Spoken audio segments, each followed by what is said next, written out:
Hello sir, study hack with mac channel में आप सभी का स्वागत है। जैसे कि प्रीवियस वीडियो में हमने टॉपिक को स्टार्ट किया था which is DFS, depth first search.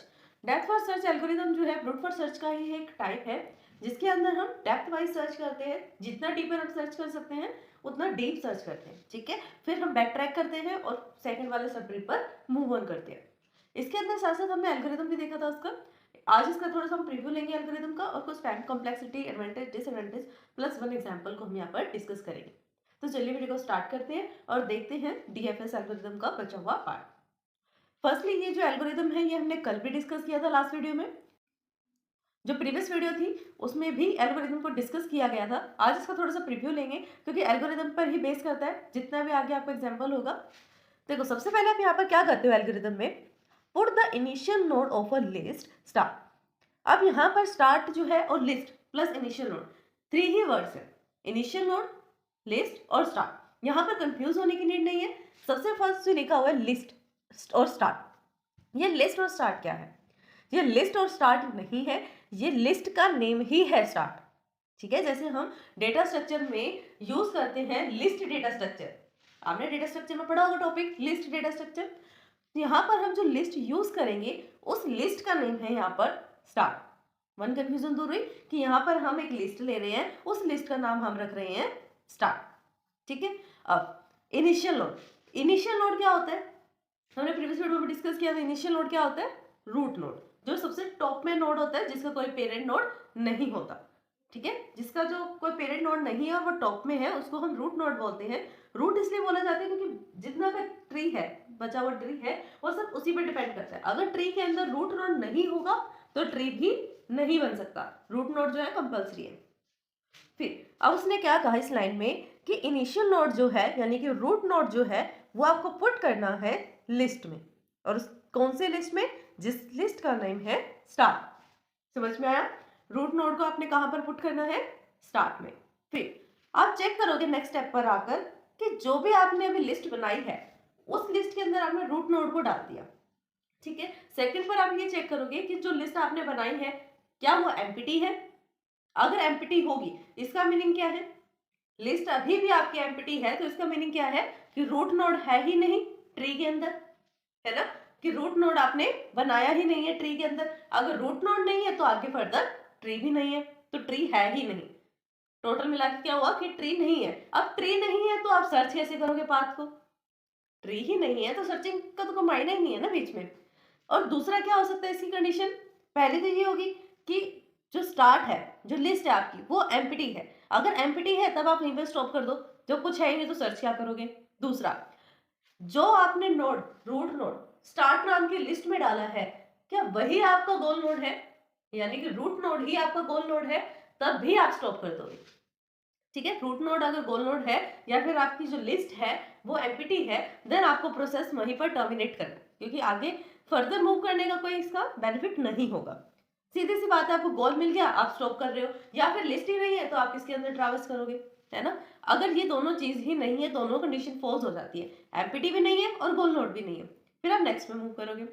Next में आपने क्या करना है, जो आपने स्टार्ट नाम की लिस्ट में रूट नोड को डाला था, इस स्टार्ट के अंदर आपने इनिशियल नोड यानी कि रूट नोड को डाला था, उसको रिमूव कर दो। यानी कि इस टाइम पर आप लिस्ट को क्या कर रहे हो? खाली कर रहे हो। और जो उसके अंदर नोड था उसको आप बोलोगे कि ये नोड कौन सा है? एक्स नोड है। यानी कि जो रूट नोड है वो अब क्या बन गया? एक्स नोड बन गया। फिर नेक्स्ट पे, अगर ये आपका एक्स जो है वो गोल है यानी कि गोल नोड है, तब आप इसको टर्मिनेट कर दीजिए कि जो आपने एक्स से कंपेयर करना है उसको आप क्या करोगे? यहाँ पर कंपेयर करोगे कि यार यही आपका एक गोल नोड है, नहीं है तो फर्दर चलोगे, अगर है तो टर्मिनेट कर दो। अगर नहीं है गोल नोड फिर आप क्या करना है आपको? एल्स इफ अगर ऐसा नहीं है तो नोड एक्स के हम जो सक्सेसर्स हैं उनको ट्रैवर्स करेंगे।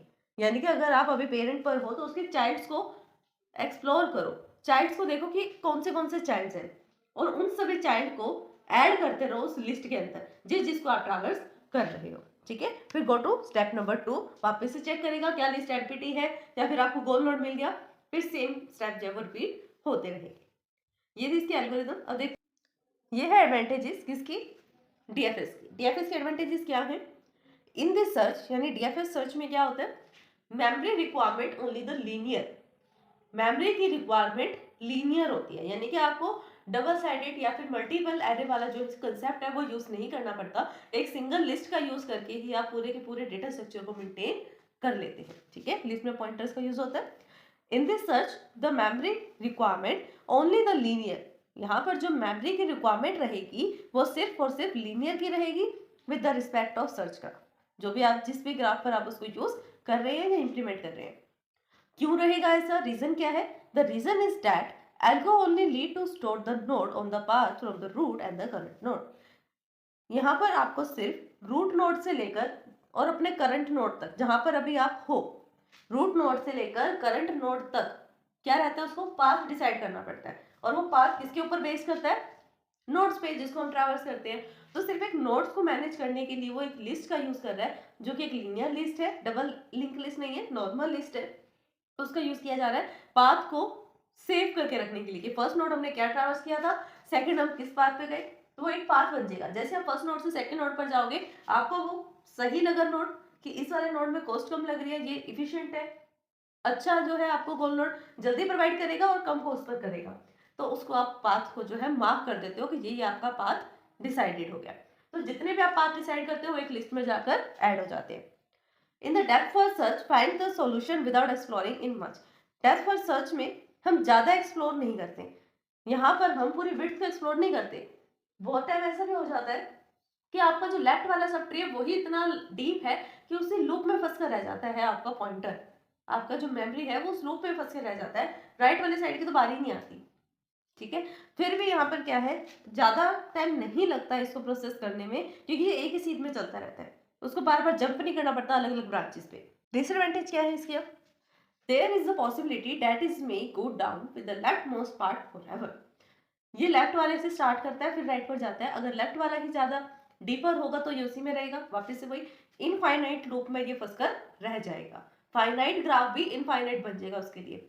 तो इसका एक सॉल्यूशन क्या है कि आप कट ऑफ कर दो, आपको जितना चाहिए कि आप इतने लेवल तक लेवल्स डिवाइड कर दो उसके, लेवल 1 2 3 4, या आपको 5 लेवल तक करनी है सर्चिंग तो 5 तक करेगा। इसके आगे अगर नोड भी होंगे ना तो वो उसको स्किप कर देगा, एलिमिनेट कर देगा, उन तक नहीं पहुंचेगा। चाहे उसके अंदर ऑप्टिमल सॉल्यूशन हो, बेस्ट सॉल्यूशन हो, सेटिस्फैक्टरी किसी भी टाइप का सॉल्यूशन हो, वो आगे मूव नहीं करेगा, क्योंकि आपने उसका लेवल डिसाइड कर दिया कि इतने लेवल तक ही सर्च करो, उससे ज्यादा आगे या डीप में मत जाओ।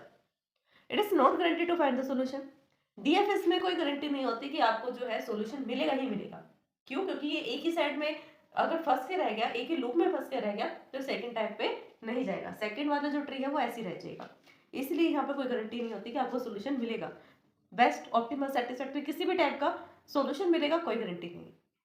And there is no guarantee to find the minimum solution, और ये भी कोई गारंटी नहीं है कि अगर सॉल्यूशन मिल रहा है तो वो मिनिमल ही मिलेगा। हो सकता है ज्यादा कॉस्ट वाला सॉल्यूशन में मिल रहा हो, more than the one solution exist, और ये भी हो सकता है कि एक से ज्यादा सॉल्यूशन भी मिल जाए, बहुत सारे सॉल्यूशन मिल जाए। ये एक एग्जाम्पल है। एग्जाम्पल में क्या है, यहाँ पर रूट नोड को हमने लिया हुआ है ए नोड, जिसका नेम हमने ए दिया, फिर लेफ्ट वाला जो सब ट्री है वो है बी, राइट वाला सब ट्री है सी। यहाँ पर आपको डीएफएस अप्लाई करना है। डीएफएस कैसे वर्क करता है? सबसे पहले रूट पर जाएगा, हमने रूट को लिख लिया, ये एक लिस्ट मेंटेन हो रही है, ये जो लिस्ट मेंटेन आप यहाँ पर खुद लिख रहे हो ना, वो कंप्यूटर एक लिस्ट मेंटेन करके चलता है कि हमने कौन सी नोड को ट्रैवर्स किया। ठीक है, और इसीलिए वहां पर लिस्ट यूज होता है जो हमने एडवांटेज में डिस्कस किया था।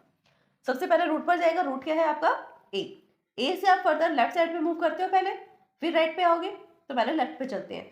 ए से लेफ्ट कौन सा है? बी पर गया, बी से लेफ्ट क्या है? डी पर गया, ए के बाद बी पे गया, बी के बाद किस पर गया? डी पे, डी के बाद कहाँ जाएगा? एच पे। अब देखो एच पे आ गए आप, एच के बाद कोई भी आगे फर्दर नोड नहीं है, ना लेफ्ट है ना ही राइट है, तो आपको क्या करना पड़ेगा यहाँ पर? बैक ट्रैकिंग करोगे आप, एच से वापस कहाँ पर गए आप? डी पर चले गए, फिर डी से कहाँ जाओगे?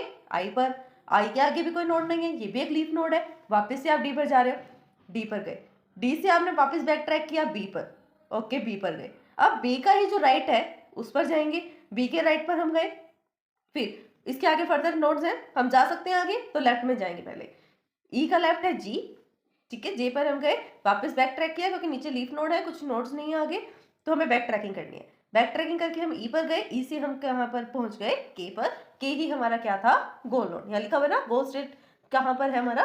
के है। इस तरह से हम परफॉर्म करते हैं डीएफएस को। आई होप कि आपको वीडियो समझ में आ गई, कंसेप्ट समझ में आया होगा। अगर फिर भी इस वीडियो को समझने में आपको कोई भी डाउट आता है देन आप हमें कमेंट कर सकते हैं। वीडियोस को लाइक शेयर सब्सक्राइब करना कमेंट करना ना भूलें। Thanks for watching my video.